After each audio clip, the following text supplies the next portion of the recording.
आप तमाम लोग जानते हैं कि गुस्ताखे नबी यति नरसिंहानंद गिरी के बारे में पिछले दिनों प्रशासन ने ये सूचना दी थी कि हमें नहीं मालूम कि यति नरसिंहानंद गिरी कहाँ है, हमने उसे हिरासत में नहीं लिया है। यानी कि गाजियाबाद पुलिस की तरफ से, प्रशासन की तरफ से ये बयान दिया गया।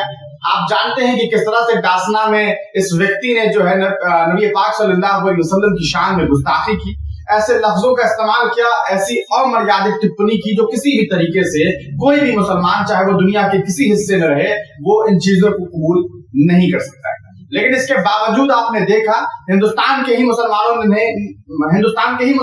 नहीं बल्कि दुनिया के कई सारे हिस्सों में इस व्यक्ति का विरोध हुआ और ये गुहार लगाई गई, ये इल्तिजा की गई सरकार से कि इस व्यक्ति को गिरफ्तार किया जाए, क्योंकि हम सब कुछ कबूल कर सकते हैं लेकिन ये कबूल नहीं कर सकते कि कोई हमारे नबी के खिलाफ जो है अमर्यादित टिप्पणी करे। लेकिन हुआ क्या? हुआ ये, आपने देखा कि कई सारे लोग जिन्होंने प्रोटेस्ट किया उनके ऊपर ही कई सारे आरोप लगे और कई सारे चार्जेस लगे और कई जगहों पर गिरफ्तारी की खबर भी सामने आई, लेकिन यति नरसिंहानंद की गिरफ्तारी की कोई खबर सामने नहीं आई।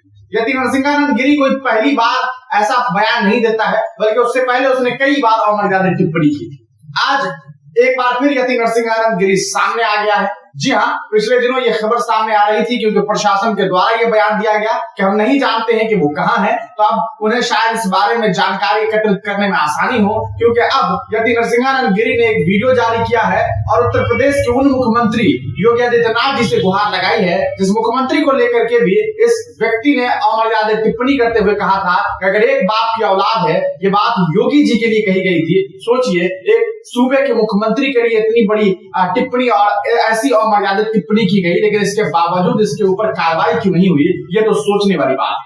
इतना ही नहीं बल्कि उस व्यक्ति ने देश के पूर्व राष्ट्रपति एपीजे अब्दुल कलाम के को लेकर के अमर्यादित टिप्पणी की। उसने एक बार और नबी पाक सल्लल्लाहु अलैहि वसल्लम की शान में गुस्ताखी की थी। तब आप जानते हैं कि किस तरह से मुफ्ती सलमान अजहरी ने उस व्यक्ति का विरोध किया था और क्या कुछ तस्वीरें सामने आई थी वो आप जानते हैं। मौलाना कमर गनी ने भी इस पूरे मामले को लेकर के दिल्ली में प्रोटेस्ट किया था।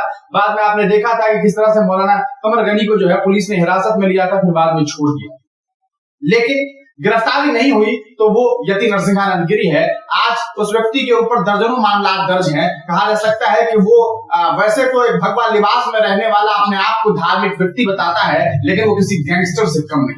आगे इस मामले को लेकर के और कोई बात करे उससे पहले देखिए कि आखिरकार यति नरसिंहानंद गिरी ने क्या कुछ बयान जो है वो सामने आकर के दिया।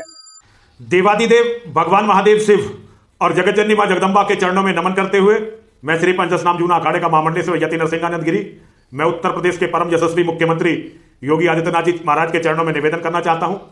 महाराज कृपा करके मुझे उत्तर प्रदेश पुलिस की इस असंवैधानिक गैर कानूनी नजरबंदी से छुटकारा दिलाइए। एक संस्था है मुंबई की हजरत ख्वाजा गरीब नवाज वेलफेयर ट्रस्ट, उसके सचिव हैं मोहम्मद यूसुफ और उनके कोई और एक साथी हैं। उन्होंने 2 वकील मोहम्मद आरिफ और सरह नकवी के माध्यम से प्रयागराज उच्च न्यायालय में एक याचिका दायर की है, जनहित याचिका। उन्होंने इस याचिका में मेरे विरुद्ध कड़ी कार्रवाई की मांग की है। मैं न्याय के पक्ष में हूं।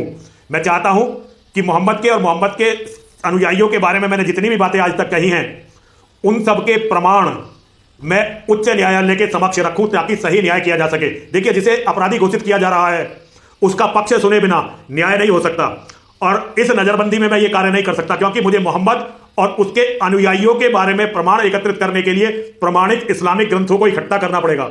सोशल मीडिया पर मौलवियों ने जो कहा है आज तक उसके प्रमाण इकट्ठे करने पड़ेंगे, यूट्यूब से प्रमाण इकट्ठे करने पड़ेंगे, अलग अलग इस्लाम की जो वेबसाइटें हैं पूरी दुनिया में जो चल रही हैं उन पर जाकर प्रमाण इकट्ठे करने पड़ेंगे। आधिकारिक प्रमाणिक जो इतिहास के ग्रंथ हैं उनको एकत्रित करना पड़ेगा ताकि मैं अपना पक्ष उच्च न्यायालय के सामने रख सकूं। आप न केवल सनातन धर्म के सूर्य हैं बल्कि आप संपूर्ण मानवता के रक्षक हैं। मेरा आपके श्री चरणों में यह अनुरोध है, यदि आप मुझे उत्तर प्रदेश पुलिस की इस गैर कानूनी नजरबंदी से छुटकारा दिला देंगे तो मैं न्याय के लिए अपने प्रयास कर पाऊंगा। अगर मैंने न्याय के लिए अपना पक्ष रखने का प्रयास नहीं किया तो इसी तरह से ये अपराधी जंगली सरतन से जुदा करके नारे लगा लगा कर मुझे कहीं नाबालिग अपराधियों के, नाबालिग प्रशिक्षित हथियारों के द्वारा कहीं ना कहीं मरवाई देंगे। मैं अपनी मृत्यु से पहले अपना पक्ष रखना चाहता हूं।